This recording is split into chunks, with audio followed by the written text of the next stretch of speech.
Left-wing Antifa terrorists freaking out over proposed unmasking laws. So, look, I don't know how I feel about this. I really don't.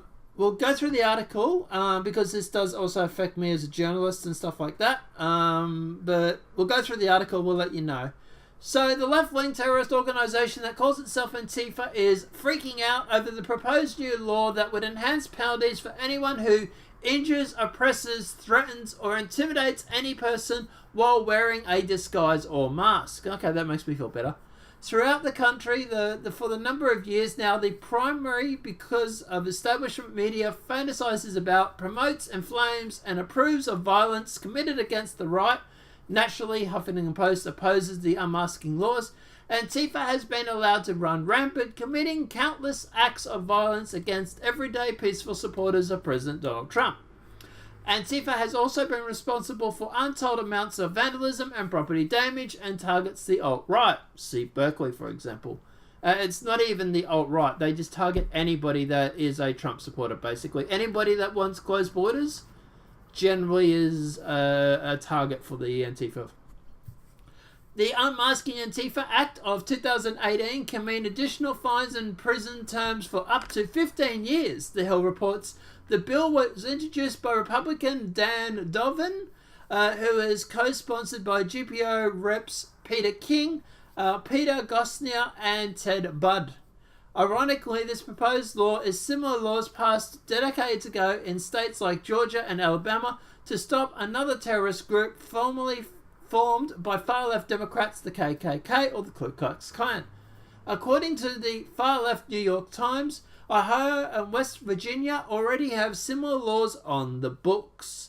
Unless it's Halloween, Mardi Gras, or some other kind of celebration, there is no legitimate reason to disguise anyone who is in public unless you intend to do something illegal or do not wish to be identified. That's where I have a little bit of a problem, but we'll get to that in a sec. And since our established media chooses to encourage, stoke disinformation, foment, downplay, and excuse harassment, violence, and property damage against Trump supporters, since the media are not normalizing and even making heroes of violent left-wing thugs, it's important that law enforcement have all the tools necessary to stop the epidemic of lawlessness. Nevertheless, people are still freaking out.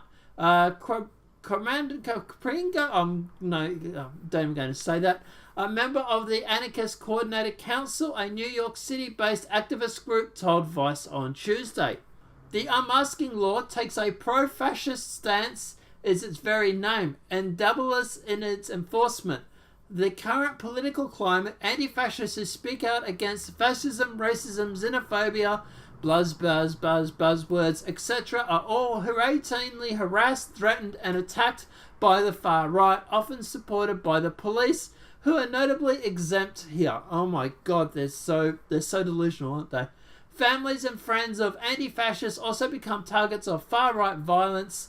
Wearing of a mask is an act of self-defense, often necessary to ensure one's right of freedom of speech. That is complete bullshit. I'm sorry, that is a load of crap. Most time, Antifa use a mask because they do not want to be identified, because they are beating people over the head with bike locks. They are smashing people with barricades. They are rioting and smashing property like these.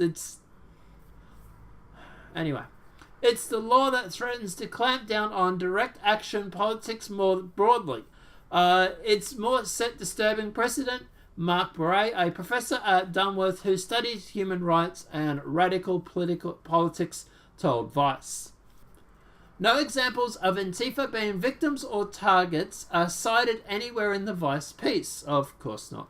But here are the 352 and counting verified acts, link in the description below, of violence and harassing against Trump supporters, much of it committed by Antifa terrorists wearing masks. Okay, so what's my takeaway from all this? So, I have a problem when they basically ban people from wearing face masks. For example, if I ever turn up to a protest or a riot or whatever, I want to conceal my identity. Obvious reasons. I literally had someone earlier today trying to bait me into showing my face, probably so they could try and dox me. So at the end of the day, yeah, I do get a little bit worried when they go through and want to, yeah, remove masks and stuff like that, because it does affect me as well, being part of the quote media. Apart from that, if you are beating someone or using the mask to hide your identity, to protect your identity from being violent, or because you are violent, then I don't have a problem with it. So at the end of the day, yeah, if you're, for example, wearing a mask because you're rioting, then no, I think the police should have every right to remove the mask and identify you. I don't know how I feel about this, because the only way that they would be able to stop these masks is if they put a blanket ban on the masks in general, which means that even if you're not violent, then you wouldn't be able to wear them, because they'll be like, take the mask off, which would then expose me to be identified. So yeah, I don't know. Guys, let me know what your thoughts are in the comment section below. What do you think about this? Obviously, I'm for Antifa being demasked because they are violent, but what about the people that use these masks to conceal their identity even if they're not being violent?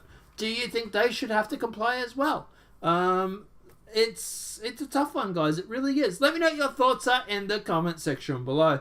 If this video has been helpful, please smack a like. If you're new to the channel, welcome and subscribe. Apart from that, guys, I'll see you in the next demonetized video from YouTube. Have a great day and enjoy.